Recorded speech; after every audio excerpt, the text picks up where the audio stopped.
On April 11, 2019, Omar al-Bashir, the president of Sudan, was arrested and removed from power in a military coup. Originally, citizens were in support of this move, but the military has since refused to give power to a civilian government. This sparked massive protests, and on June 3rd, the military resorted to violence.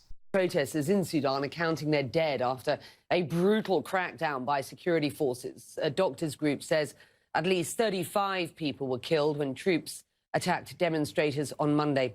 Sudan has had a turbulent history of unstable democracy, political infighting, civil wars, and multiple military regimes that all led up to this current crisis.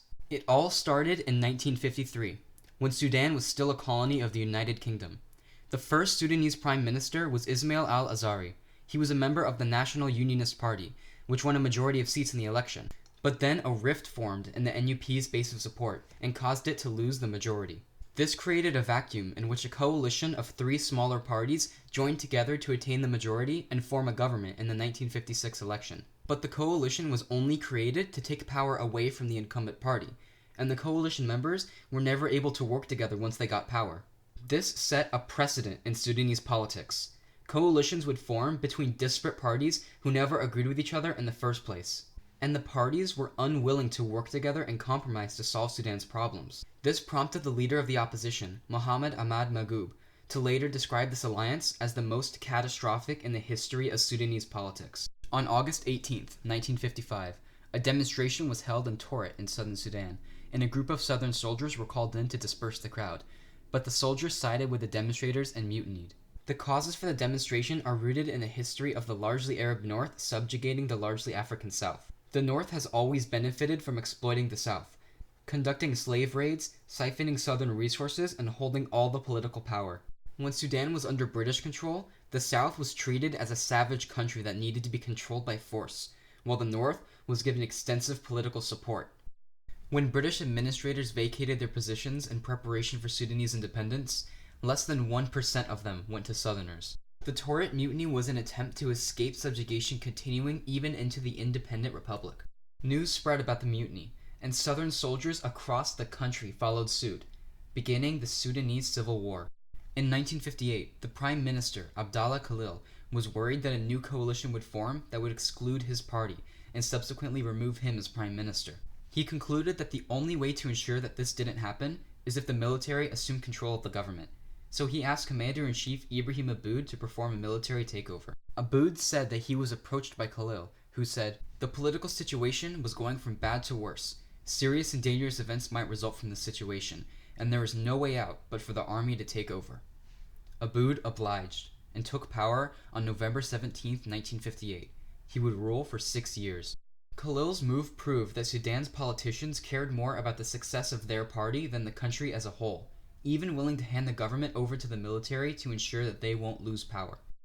Abboud's junta came into power with the intention of bringing stability to the turbulent country, but the regime was no more stable than the republic, because even though elections were suspended, political infighting wasn't. Even the ruling council of generals were openly affiliated with parties. The first year of military rule saw multiple politically motivated marches on the capital.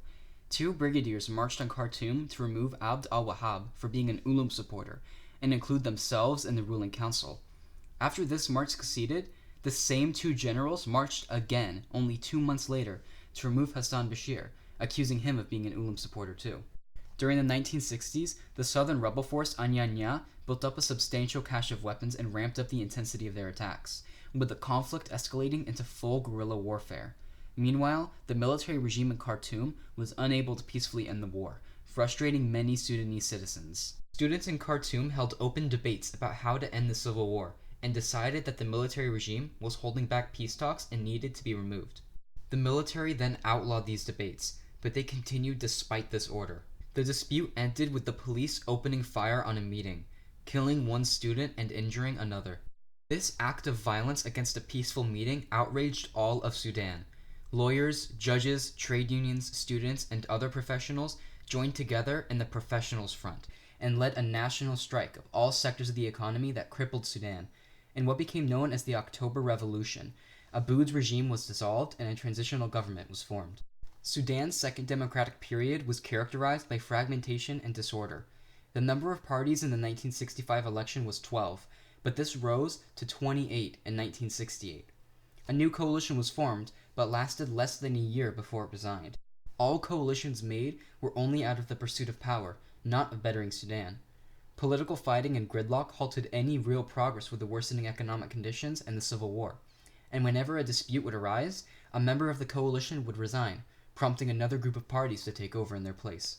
The Second Democratic period ended after 4 years, when a group calling themselves the Free Officers took over the government, led by Colonel Jafar Nimiri, in a move that condemned Sudan to 16 years of brutal military rule. Nimiri's regime was communist, and unlike the previous regime, Nimiri took power with the intention of uprooting Sudan's institutions. The government's first initiative was to bring Sudan's economy under its control. It nationalized 37 businesses and confiscated 17. By the end of June 1970, almost the entire import-export market was under government control. But Nimiri's regime was troubled from the beginning. Disagreements between the Sudanese Communist Party and the regime ended with Nimiri purging party members from government positions. This led one of the dismissed officers to stage a coup attempt. The government required help from Libya and Egypt to end the coup. After the loss of the Sudanese Communist Party's support, the government decided to legitimize itself in the eyes of the Sudanese people. First, it created the office of president and held an election which Nimiri won overwhelmingly. Then it drafted a permanent constitution, which gave the president far-reaching power and made him commander-in-chief of the military. Throughout Nimiri's regime, he increasingly consolidated power and purged any threatening officers. Nimiri's personal rule cultivated resentment in his supporters, and during his time as president, a year did not go by without a plot or attempted coup. This resentment culminated when a large group of officers confronted Nimiri with charges of corruption, nepotism, and mismanagement. Nimiri ended up reshuffling his government 25 times, destabilizing the country and making it difficult to solve its issues. The instability of Nimiri's regime was also detrimental to the economy, with the frequent government changes and coup attempts making Sudan seem unstable to foreign investors. And during his regime, foreign debt grew to $9 billion, and there was extreme wealth inequality. In 1972, Nimiri finally ended the civil war. The South would have substantial autonomy, and 6,000 Southern soldiers would join the military, but in return, the South would stop calling for full independence. But Nimiri was never faithful to the treaty. He redrew the north-south border to incorporate more oil into the north, creating unrest in an already uneasy South. Nimiri then amplified this unrest by building an oil refinery in the north. The South's fear of northern dominance pushed them over the edge again when the Civil War restarted in 1983 with the new rebel leader, Colonel John Garang. The end to Nimiri's 16-year rule came when he raised prices on everyday items like gasoline and bread, pushing a repressed and angry populace over the edge and sparking a general strike that would remove him from office. General Swar al-Dahab then assumed power and handed it over to civilians after 1 year. Voter participation boomed in the 1986 election.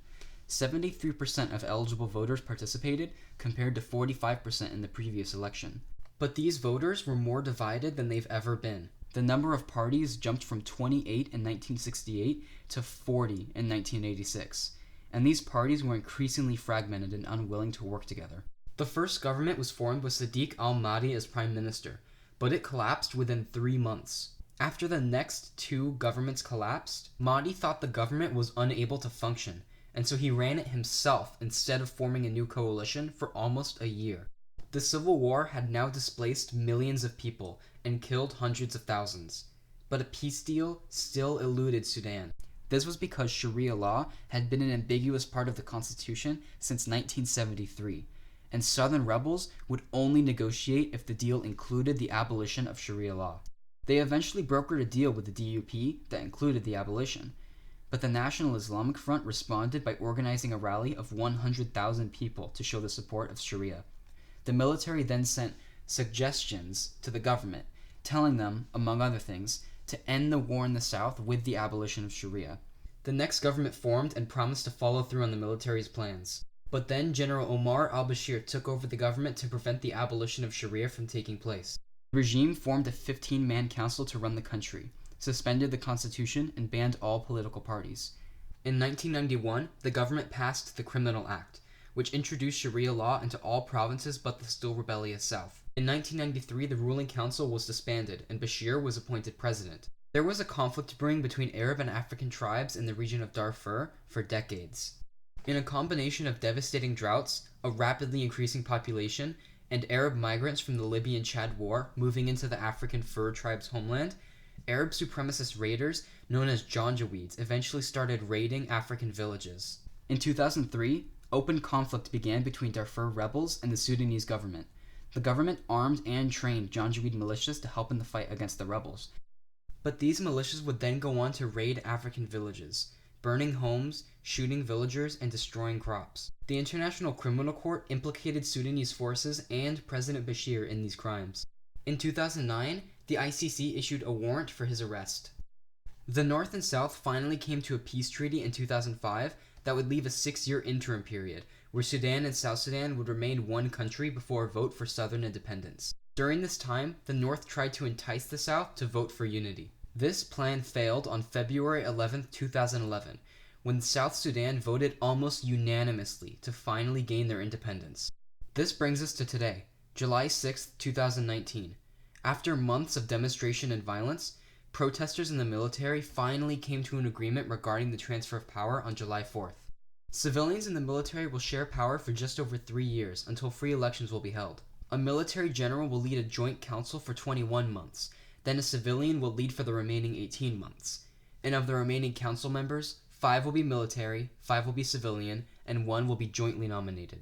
They also agreed to open an investigation into the violent crackdowns on protesters, who now say ended with the deaths of at least 128 people. This is where the history stands today. If all goes well, Sudan's turbulent history of military rule will end, and the military will peacefully resign from power in 3 years from now. Thanks for watching Hippity Hoppity History.